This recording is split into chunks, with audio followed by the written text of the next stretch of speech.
All right, so what I got going on here, these were cheap heads. These are like Speedmasters. So the thing about these is valve springs break. It's a known thing. Valve springs break. The guides aren't the greatest. What I paid for these, I don't care. I literally, I think I paid $600 for the pair. I don't mind throwing springs on it. I actually ended up having a set of springs. All I had to buy were some locks. So I'm going to break these valves off, valve springs, and I'm going to replace it with like an LS style beehive. On the Fords, it's pretty common to swap it over to the beehive style swing. I just happen to have a set of LSs that are the same. I got to end up checking it that I want to make sure these are installed at 1/8. As long as these are stalled 1/8, these were for a hydraulic flat tappet. I need a hydraulic roller. I need a lot more spring pressure than what these have. These would be okay as long as I was staying under like 5,000 RPM. This bitch is getting revved out to 6,500, 68, below 7.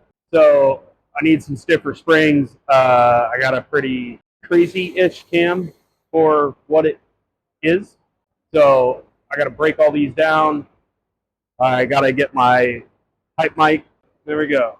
A lot of times when you get a set of heads, you got to go through, you got to whack the retainers to knock the keepers and the retainers loose. So that it's still not. Dang, those are in there. Okay.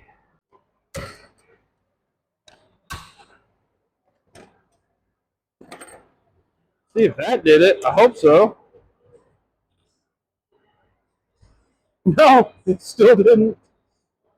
Oh, dude, those are in there. Never had that issue. Not like that.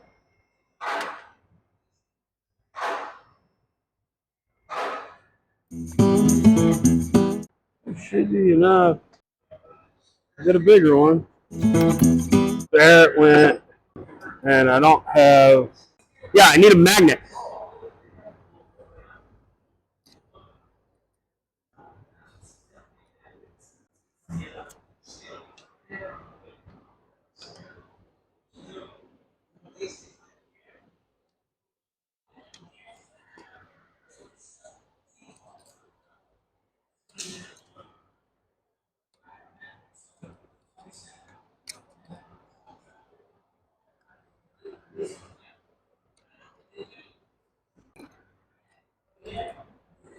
I don't like that. All right, so I've gotten it figured out on what combination of crap I had to do to be able to make it work. So I got these on. These are now running. These are good. Set this at 1/8. I'll pull these out. We'll get those changed and go from there. So I'm just going to break all these down slowly and surely, swap them out, check my heights, make sure I'm doing everything, get the heights correct, because that's going to be very important. The reason why that's important is either so you can get the correct seat pressure and open pressure that you need, or so that you can get the correct height that you're trying to get. So a lot of things you gotta watch for and pay attention to. And now if you notice there, I used a brass drift I have to whack those. I was trying not to whack them with a hammer if possible. Try not to, at least. Now what I'm doing is I'm checking how many shims and what heights I got. And I'm going to take a guess on what the other ones have been and see how close I am. Now, one thing I do, I try to run the same retainer on every one. On like my height mic. The entire time I'm using this height mic, I try to only use one retainer. And the reason I do that is that takes out the variable of, oh, did I set the retainer in the correct spot? Did I do this? Did I do that? Did, like, it just, ooh, dang. I can't run like hardly any spacers in this one. So this is part of what you have to deal with on cheap heads is machine work. So the machine work is less on cheap cylinder heads. They slam these together in some China factory and that's it. And they turn around and get shipped out. So don't necessarily trust the machine work, which is why you gotta sit here and go through every head. Now, I'm pretty sure you buy a set of trick flows or AFRs and they're like, our stuff is machined exactly to blah blah blah. It is probably machined exactly to blah blah blah. There we go. That's closer, way closer. Okay, so that one is a little loose, and it looks to be that I only have two size spacers from them. I have thicks and I have thins. Yeah, that's what I need. I need a towel and 3 thicks. Throw those in. Toss this back in now. We're gonna throw keepers back in. How am I that far off? So, should be able to take one of the thicks out. I say no. Good. Okay, there we go. So, should be good for there then. So that took a little slight modification of my tool and adjusting this height and this height and getting all that figured out. But I got it figured out. So now it works. That's my problem earlier when I was on that first one. This is the part of building heads that sucks unless you got really good equipment and really good machine work. There we go. There, that worked out. I've always been an ultra slick guy, and I bought this Lucas stuff, and I don't think it's bad, but it is not nearly as gooey and sticky as my ultra slick, which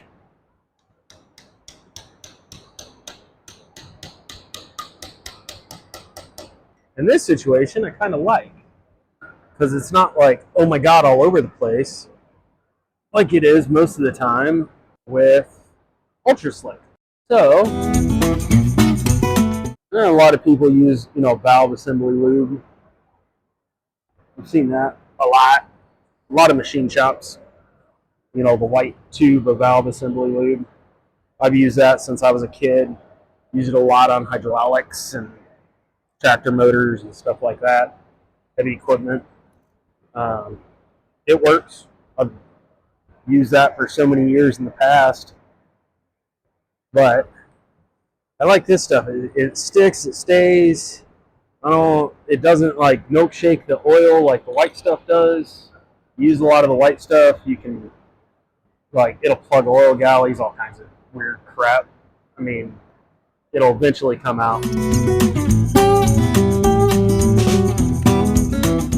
1735. I think that's the worst one so far. I want to know how many are on here. 3 thicks and 2 thins. We're going to take a lot out because that needs a big jump. 173. No, yeah, 173. 20.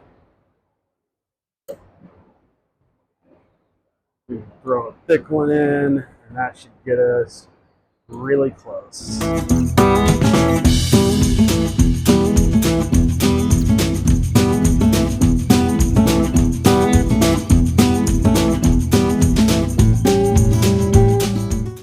Dude, they really like this like 7.4 installed height.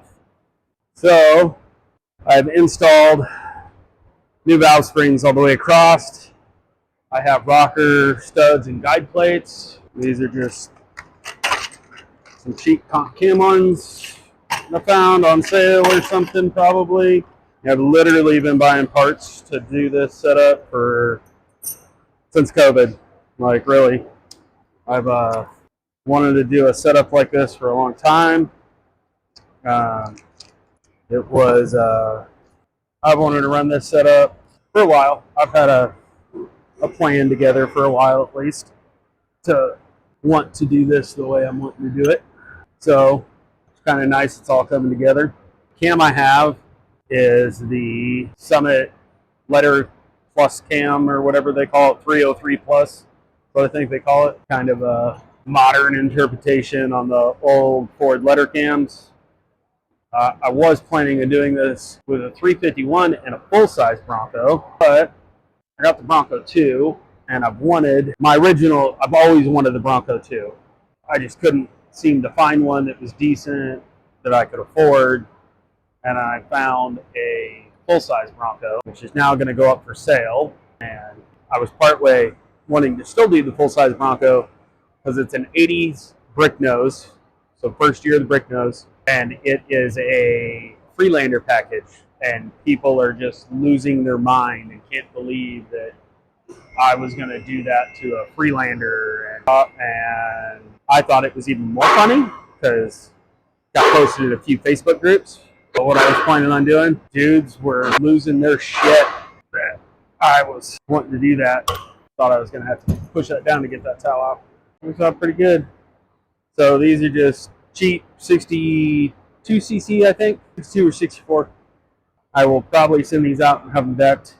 I will gasket match exhaust. I will gasket match intake. I have the carbide bits to do it. Nothing super crazy. These should flow decent. Essentially like a cheap head on a way smaller cam than what I have on a HO 302 with an RPM intake, I think, which is probably what I'm going to shove on this. Made 364 or so. That motor on the F cam with bars, they were AFRs, the Enforcer AFRs, like the 180s, which these are 175s or 172s or something like that. Made 412 or 416 with that cam.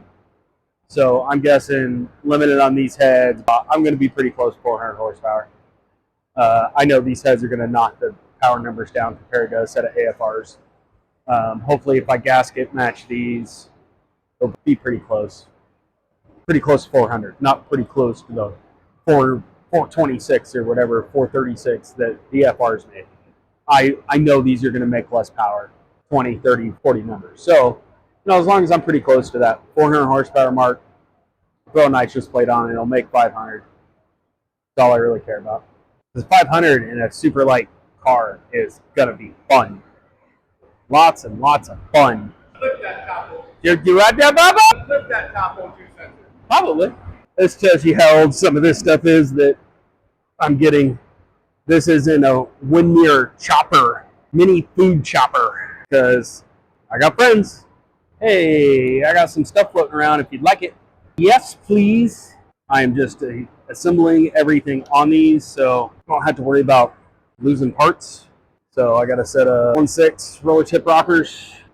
A little bit of an upgrade on a Chevy, pretty much same crap as what Ford runs, except their tip roller rather than just fulcrum.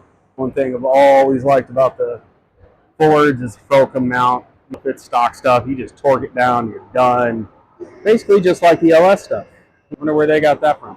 And I'm just loosely assembling this stuff.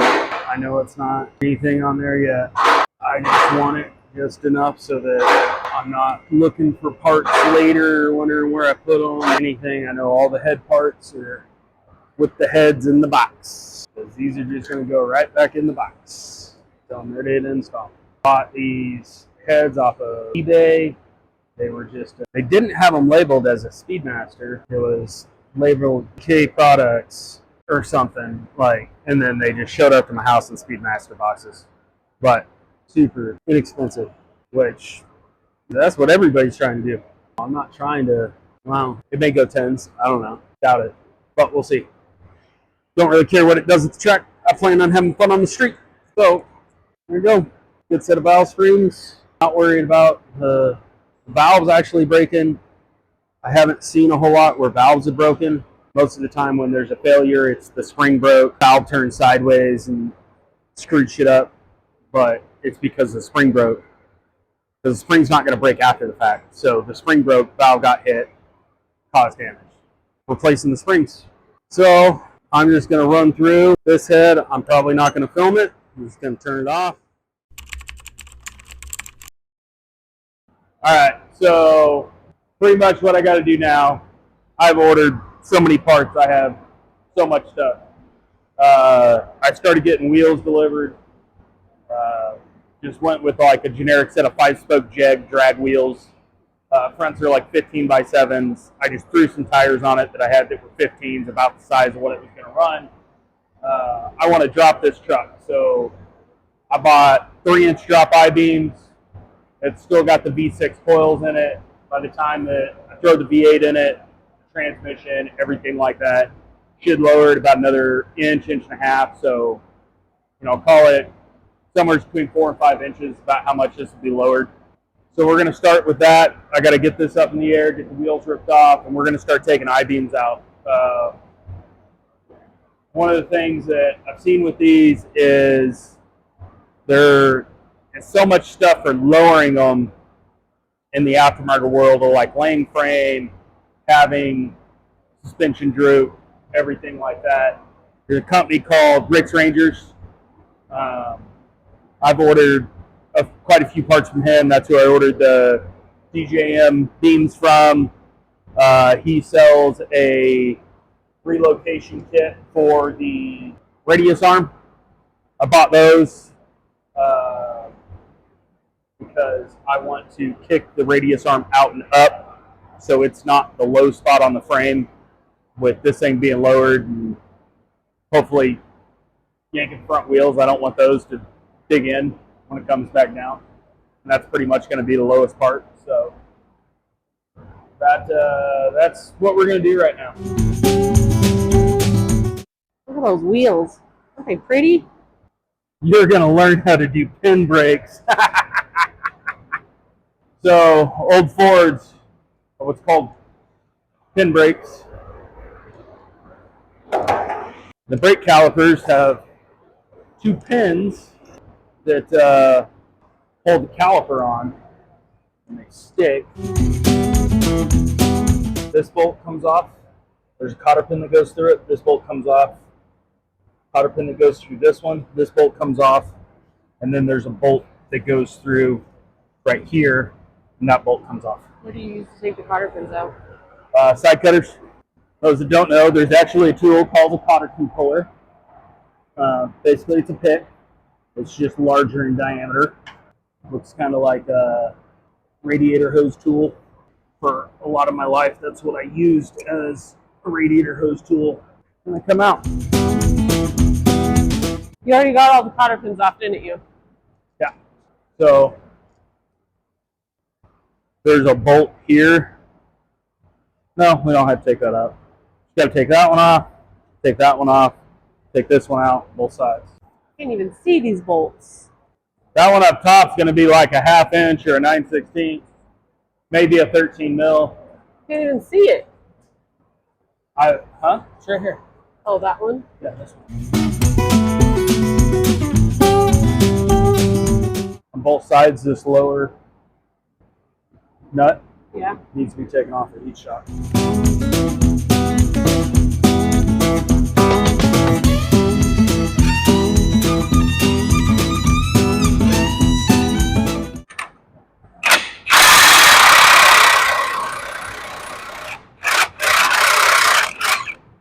I didn't explain this earlier, and I probably should have. So, those that don't know, this is what is called I-beam suspension. So, it has really good articulation, but it's kind of heavy and awkward and works really good for off-road.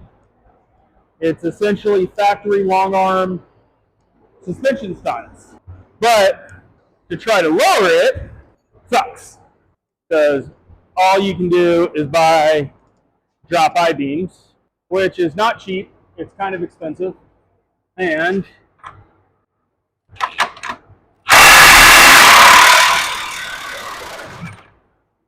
kind of a pain in the ass.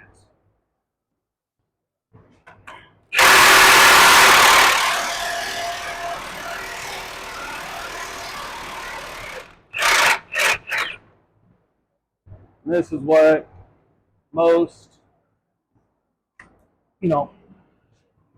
full-size Ford trucks run, Rangers, first-gen Explorers, anything off the Ranger platform, basically.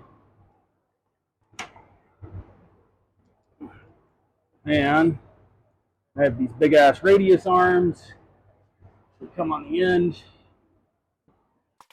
Would it help if I held up that other side? No, because what it was the bushings were shot. Instead of actually replacing the bushings, they just over-tightened them, which then put a shoulder on those washers, which then just caused them to kind of stay in place. Yay. So now will those just pull out, or are there more bolts? So, I'm going to grab that big impact. Okay. Now this part will pull out. Hold on. It kind of pulls out.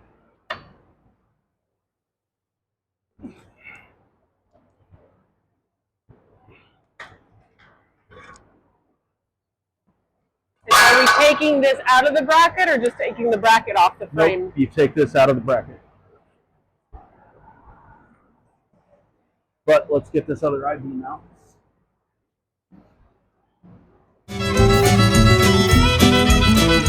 Not want to go. Hold those for a minute.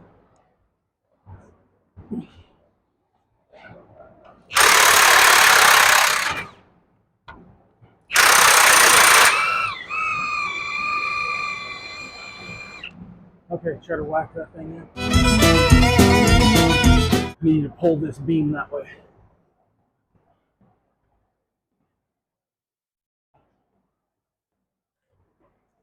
There we go. Let it back down now.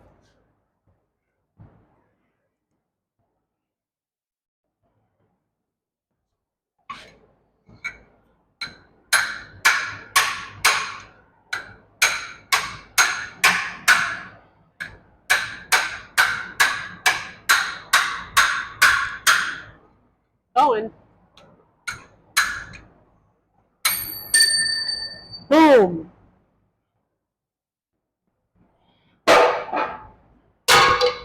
Now we take these off. Yeah, but go over on the other side of the Eurovan and get the big jack. All that's going to do is stop this from being able to tip backwards, because these are heavy.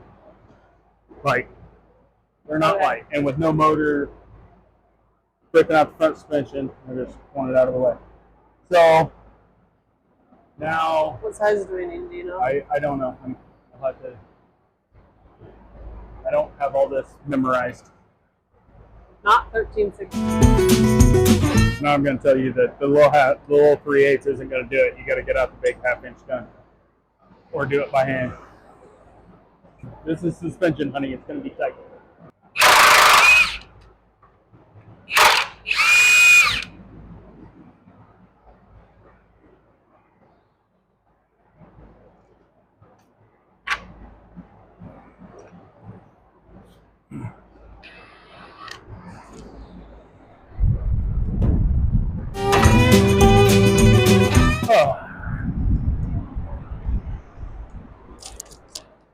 take the brackets out or no? No, brackets stay. This bracket goes. This? Yeah, so there's 2 bolts here, 4 bolts here, and then I got to get out the air hammer and the grinder. We got to cut rivets off.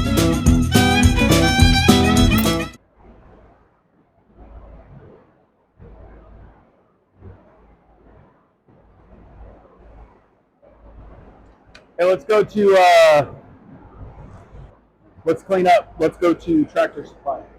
Can I get these 4 bolts out first? Oh, yeah, you can. The last one's stripped. Did it come out? What? Did it come out? No. The head is stripped or what? Yeah. Well, let me try from the top. Then that's a different size. The head is stripped. That's a 13. All the others were 14s. No, that one's a 13. That's why it's stripped.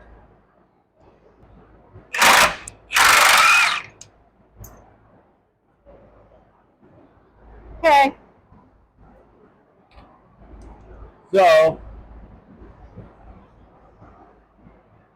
what do we need at Tractor Supply? I want to get there before they close because I want to buy sandblasting media so I can like clean all this stuff up before I reinstall stuff.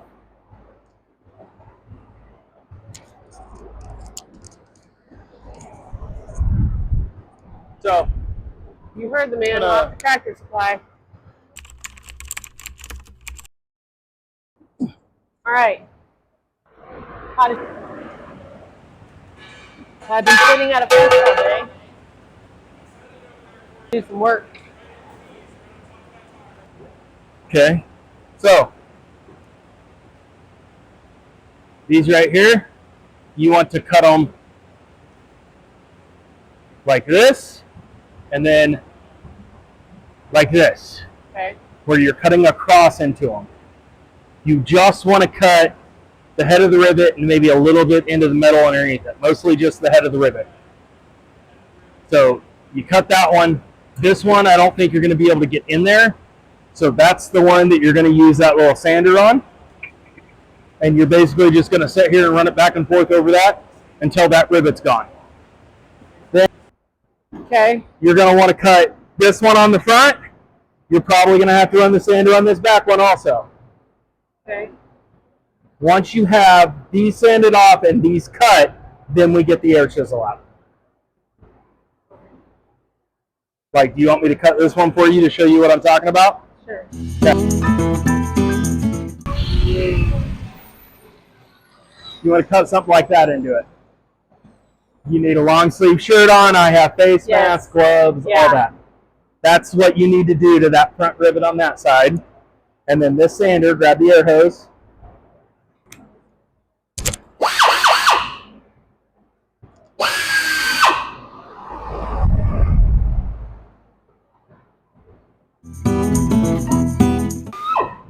So essentially, where'd you go?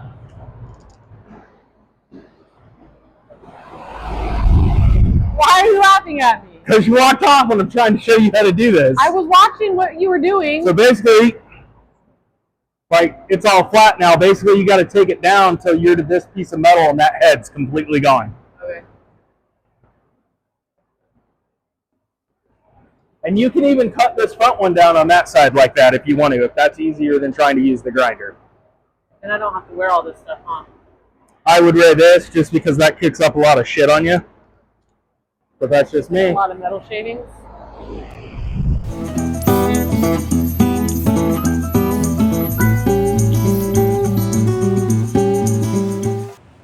So with these, you come in at an angle like this.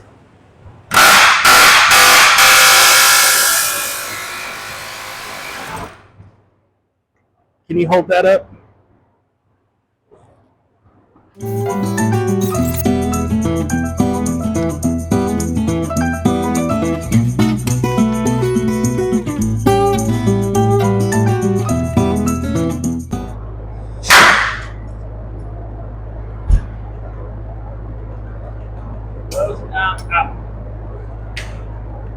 So So, scrape off as much of all this crud as we can.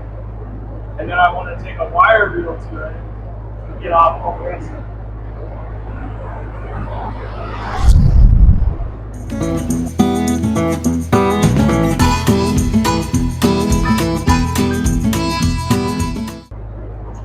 So we're gonna just keep scraping and scraping and scraping until we can't scrape anymore.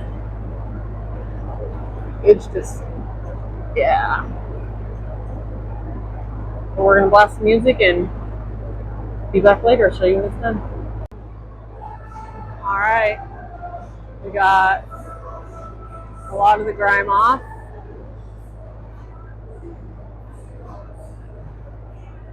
Still some there, of course, but we got a lot of it scraped. We now have these brackets that we're going to install. So those brackets are what we took off. You see, they're much bigger than what we're putting on. I don't know if you guys can see because there's this freaking thing in the way. I'm going to bring you over here. All right. He just handed me this bag of hardware and said that goes with this bracket. So we'll see if I can figure it out. There's 2 holes right there and 1 right there. So I'm assuming that's how it goes, right like that. There's a lot of hardware. Okay.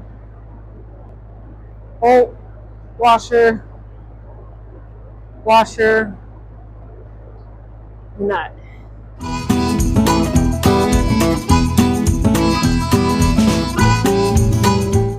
Before I do this wrong. Hey! Does the bolt go up or down? Up? Hey, I was doing it right.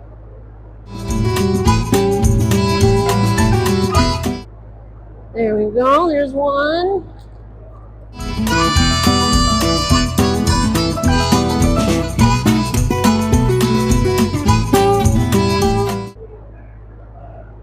May have to get the impact on that one to get it through the hole. Yeah, they're all the same size. So, yeah, we're gonna have to get the probably drill the hole bigger first, and then get the impact.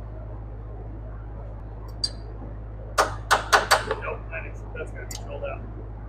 Thought so. So that needs to be taken out to a 1/2 inch.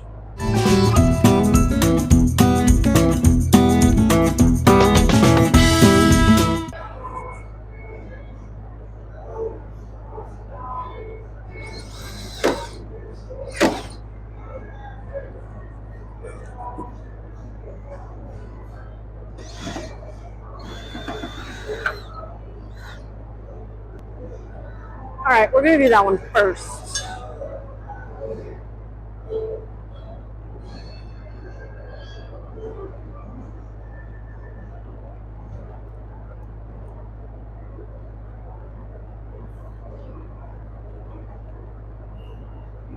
There we go.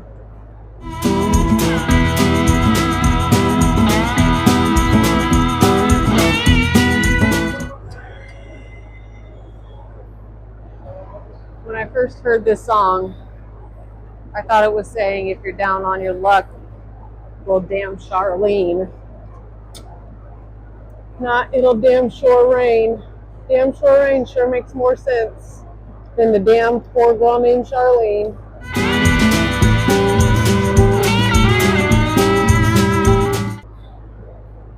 Now let's play the guessing game.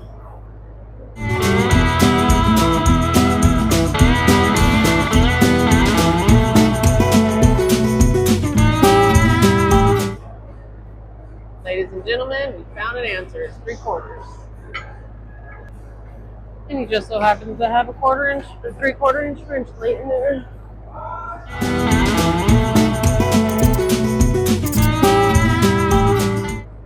it died. What? I think the gimbal died. Yeah, I got batteries.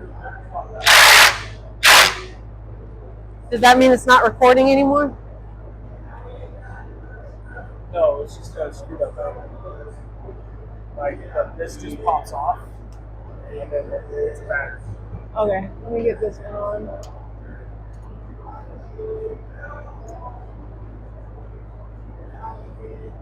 Ah! I gotta get 2 wrenches for this one. Alright, first I'm going to switch out the battery so you guys aren't looking all cockeyed.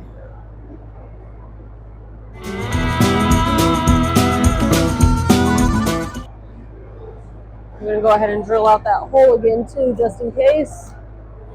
It's probably don't fit.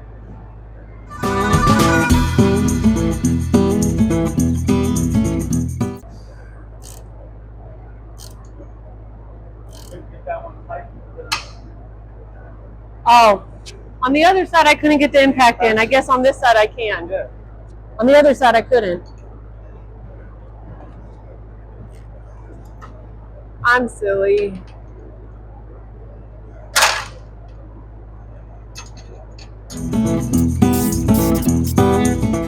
There we go. Now I gotta figure out what we do next.